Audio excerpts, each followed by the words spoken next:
seja bem-vindo a mais um vídeo aqui pelo portal do conselhotutelar.com.br e pelo nosso canal no YouTube, youtube.com/Luciano Dettiati. Olha, sinceramente, na manhã dessa terça-feira, dia 9 de agosto, eu não poderia imaginar que logo no período da tarde eu estaria gravando um vídeo para o portal falando do game Pokémon GO. O que aconteceu, Luciano? Olha, na manhã dessa terça-feira, estava eu respondendo a umas centenas de perguntas de conselheiros tutelares de todo o Brasil através do Facebook, quando eu me deparei com exatas 8 perguntas muito parecidas, muito similares, de conselheiros tutelares preocupados com o tal do game Pokémon GO. Eu separei 2 perguntas de conselheiros, claro que eu não vou identificá-los, porque são perguntas que parecem ser iguais, mas têm viés diferentes. Olha, presta atenção nas 2 perguntas. Vou ler a primeira. A primeira é assim: Luciano, por favor, tem como o CT proibir as crianças de caçarem Pokémon? Aqui está um problema. O CT pode fazer alguma coisa? Primeira pergunta. A segunda, um pouco mais preocupante, por causa de um detalhe. Diz assim o conselheiro ou conselheira: pode me responder uma pergunta? Como o Conselho Tutelar pode livrar as crianças e adolescentes desse jogo demoníaco do Pokémon? Tem gente morrendo. Olha, de fato, eu entendo a preocupação, da família, dos pais, do responsável e até dos conselheiros tutelares, porque hoje mesmo eu acessei a internet e vi a notícia de uma criança que morreu afogada. Isso é real, porque muita bobagem está circulando na internet, aí, notícias falsas de pessoas que foram mortas, atropeladas, porque estavam caçando Pokémon.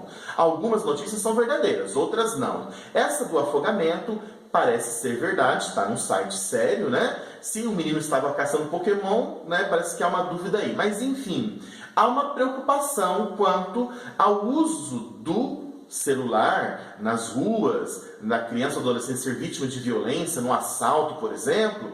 Enfim, mas o que me preocupou e que me moveu então gravar esse vídeo são 2 coisas. Quero que você preste bastante atenção, tá? Eu percebi nas perguntas que alguns conselheiros tutelares estão com dificuldade de entender 2 coisas muito importantes. A primeira é que vivemos num Estado laico. E o Conselho Tutelar, como parte desse organismo estatal, como parte do Estado, como órgão público, ele também deve se manter laico. Luciano, o que isso significa? O Estado ele não professa religião. Pelo contrário, ele se adapta à religião quando é necessário.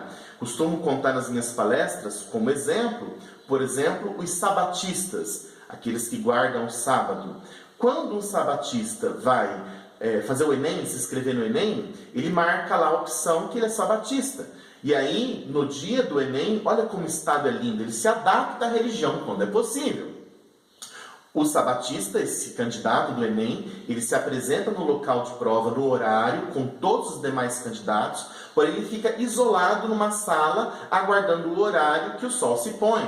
Não sei se é às 18 ou às 19 horas, não tenho certeza, mas assim que o sol se põe e dá esse horário, aí é aberto o envelope e ele faz a mesma prova que todos os outros candidatos já fizeram. Isso ele ficou isolado, para não ter acesso às questões que já começam a ser divulgadas, por exemplo, nas redes sociais. Então, olha que fantástico. O Estado é laico, quer dizer, não professa uma religião, não discrimina nenhuma delas, pelo contrário, ele se adapta. O problema é que existem muitos conselheiros tutelares desrespeitando o princípio do Estado laico e misturando religião com o Conselho Tutelar, colocando seus princípios religiosos, éticos e morais como régua para medir o comportamento da criança, do adolescente ou até julgar os pais ou o responsável. Isso é inadmissível. Não podemos misturar religião com o Conselho Tutelar, porque o Estado é laico. E eu percebi nessas minhas andanças por todo o Brasil muitos casos de conselheiros tutelares não conseguindo manter a distância de sua fé com a ação do Conselho Tutelar. Claro que a minha fé não me abandona. Não estou estimulando você a abandonar a sua fé, conselheiro. Mas não misture, porque o que é ético e moral para você pode não ser para outra família. E a sua religião não pode servir de nível para medir o poder familiar de ninguém, nem a autoridade dos pais sobre os filhos. Eu conto no meu primeiro livro, chama Conselho Tutelar Liberte-se, de um pastor que foi eleito conselheiro tutelar, nenhum problema quanto a isso. O problema é que todos os encaminhamentos dele era para a própria igreja. Tudo era um encosto, era um espírito, era uma contaminação, era o demônio que estava tirando a criança de sala de aula. Eu conto essa história no meu primeiro livro. Isso é altamente condenável, né? O Conselho Tutelar faz justiça de forma administrativa, zelando por direitos, através de 3 ferramentas. Falo isso sempre nas minhas palestras, né? Através da aplicação de medidas, da requisição de serviços públicos e da representação daqueles que não cumprem. Não cabe religião dentro do Conselho Tutelar. Não misture religião com Conselho Tutelar. Esse é o meu pedido, né? Nós vemos que algumas regiões do Brasil, algumas cidades, as igrejas se envolvem, né, no processo de escolha para eleger os seus. Não há nenhum problema quanto a isso também. O que não pode é misturar religião com conselho tutelar. A segunda dificuldade que eu percebo que alguns conselheiros tutelares têm é de reconhecer o que é o poder familiar. Lembre-se que o artigo 22 do Estatuto da Criança e do Adolescente diz que aos pais incumbe o dever de sustento, guarda e educação de seus filhos. Dentro desse dever, direito de guarda, está o dever, direito dos pais de decidir coisas referentes aos seus filhos. Então, cabe aos pais decidir se os filhos poderão instalar em seus celulares e jogar o tal do jogo Pokémon GO ou qualquer outro jogo ou aplicativo que implica em risco, em cenas de violência, cabendo aí, claro, né, a classificação etária para o game. O Pokémon GO não tem classificação etária. Eu busquei, tanto que eu fui ler o termo de uso do game Pokémon. E eu achei muito interessante, por mais que há algumas falhas, porque pelo jeito é um Ctrl+C, Ctrl+V da versão americana, por exemplo, né? Mas olha, o próprio Pokémon, a própria empresa que, né, gerou aí o game Pokémon, faz o seguinte alerta, respeitando, né, a condição de guardião dos pais, o artigo 22 do Estatuto do Adolescente. Olha só, diz assim: ao baixar esse programa, esse serviço, você reconhece que leu,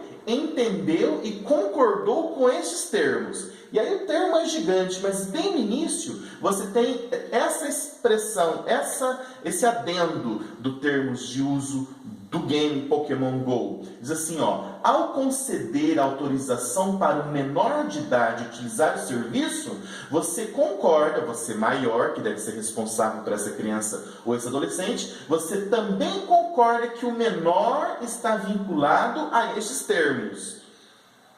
O fato é que a decisão é do pai, da mãe ou do responsável legal, que deve orientar crianças e adolescentes de como se portar quando vai jogar este ou outros jogos. Se o jogo coloca em risco ou não, há uma grande discussão. O fato é que compete aos pais o cuidado para os seus filhos. E o Conselho Tutelar, nem o Ministério Público, imagina que nem a Justiça da Juventude, vai entrar proibindo que crianças e adolescentes utilizem, visto que ele não interfere, ele não macula, ele não quebra nenhuma das regras constitucionais aqui do Brasil. Ele não traz pornografia, ele não traz violência extrema, por isso que inclusive não existe faixa etária para utilizar o Pokémon GO. O fato é que o Conselho Tutelar não tem autoridade para proibir, totalmente o uso, da ferramenta do aplicativo Pokémon GO. Eu decidi gravar esse vídeo para fazer esses dois comentários. Primeiro, conselheiro, o Estado é laico, respeite isso. Carimbar o programa como demoníaco, porque Pokémon Pocket Monster ou demônio de bolso, monstrinho de bolso, né? E existem 1000 teorias agora na internet, né, sobre isso, né? Talvez você faça essa reflexão dentro da sua casa, com a sua família, não há nenhum problema. Agora, dentro do conselho tutelar não há espaço para isso.